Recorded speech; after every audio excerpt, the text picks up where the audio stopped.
11살짜리 여자아이였는데 이 여자아이는 한 2달 정도 치료를 했습니다. 근데 이 아이의 틱은 비염이랑 동반된 틱이었습니다.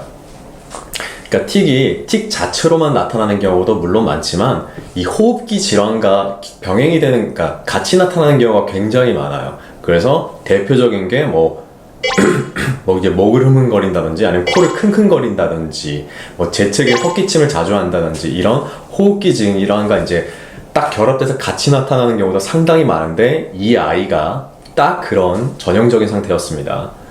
이 아이가 이제 11살에 내원을 했는데, 내원했을 때 당시 나이가 11살이었는데 틱 증상이 발생된 건 한 6, 7살 때 처음 시작됐다고 하더라고요. 그러니까 6살, 7살 때부터 틱이 계속 있었고, 그 이제 호전과 좀 이렇게 심하게 나타날 때도 있었고, 아니면 조금 완화돼서 이제 조금 덜해질 때도 있었고, 이게 좀 반복되면서 지금까지 온 건데, 이게 이제 최근에 비염이 또 심해지다 보니까, 특히 이제 이 아이 같은 경우에는 코막힘이나 코피해 증상이 굉장히 심해서 잘 때도 코가 답답해서 잠을 자주 깰 정도로 좀 불편했다고 합니다.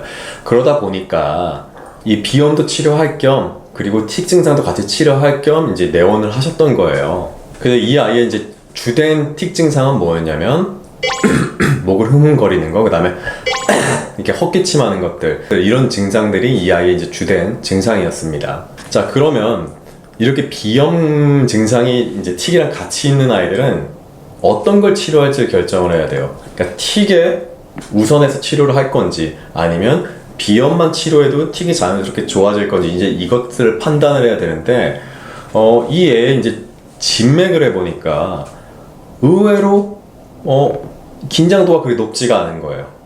그러니까 맥을 봤는데 이 아이가 생각보다 긴장도가 높지 않다는 얘기는 이 아이는 어떤 그런 불안도, 예민도가 높지 않기 때문에 이걸로 인해서 틱이 일어나진 않았을 거라고 판단이 됐고요. 그러면 오히려 비염만 치료해줘도 지금 나타나는 틱 증상이 자연스럽게 좋아지겠다라고 이제 판단이 된 거죠. 이 아이는 틱을 치료하는 방식으로 치료한 게 아니라 말 그대로 정말 비염 치료를 했습니다. 그래서 한 2달 정도 치료를 하니까 코막힘, 코 답답하고 불편한 것들이 많이 개선되고, 그러면서 이제 나타났던 킁킁거림, 헛기침 이런 어떤 틱 증상들도 자연스럽게 좀 완화가 되더라고요. 그러면서 이제 치료를 종료했던 그런 아이입니다.